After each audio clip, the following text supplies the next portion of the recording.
नमस्कार दोस्तों। कभी कभी छोटी कहानियां भी हमें बहुत कुछ सिखा देती हैं, इसीलिए कहानियां सुनते और पढ़ते रहना चाहिए। ये कहानी एक सत्य घटना पर आधारित है।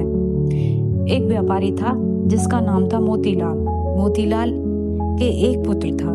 पैसा अधिक होने के कारण मोतीलाल पुत्र की पढ़ाई लिखाई पर जरा भी ध्यान नहीं देता था।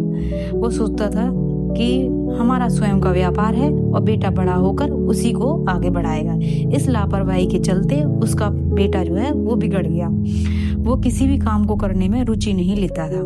जैसे जैसे वह जवान हुआ तो उसने गलत संगत में पड़कर शराब तथा जुआ खेलना शुरू कर दिया। जब पिता इस बात से अवगत हुए तो उन्हें बहुत चिंता हुई कि इसके भविष्य का क्या होगा। बाप अब वृद्ध हो रहा था, बेटा जवान हो रहा था। वो अपने बाप की बिल्कुल भी नहीं सुनता था। माता पिता अब दुखी रहने लगे। तभी उनके मन में यह विचार आया कि अब हमें अपने पुत्र का विवाह कर देना चाहिए। जब जिम्मेदारी आएगी तो वह सुधर जाएगा। उन्होंने अपने पुत्र का शीघ्र ही विवाह कर दिया।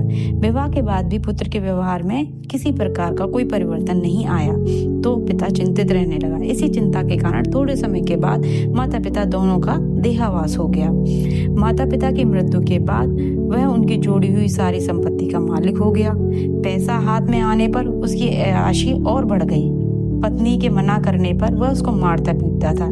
इस प्रकार समय गुजरता गया और वह कई बच्चों का पिता बन गया।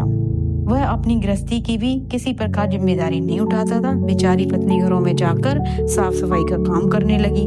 अब उनके पास एक घर ही था जिसमें वह अपने बच्चों के साथ रहती थी। एक दिन पति पत्नी में पैसे को लेकर झगड़ा हुआ और दीवार में सिर लगने की वजह से उसकी मृत्यु हो गई। पत्नी के मरने के बाद उसने बच्चों को बाल मजदूरी पर लगा दिया और इतने पर भी उसे सब्र नहीं आया।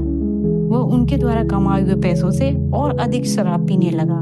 फिर एक दिन ज्यादा शराब पीने की वजह से उसकी मृत्यु हो गई।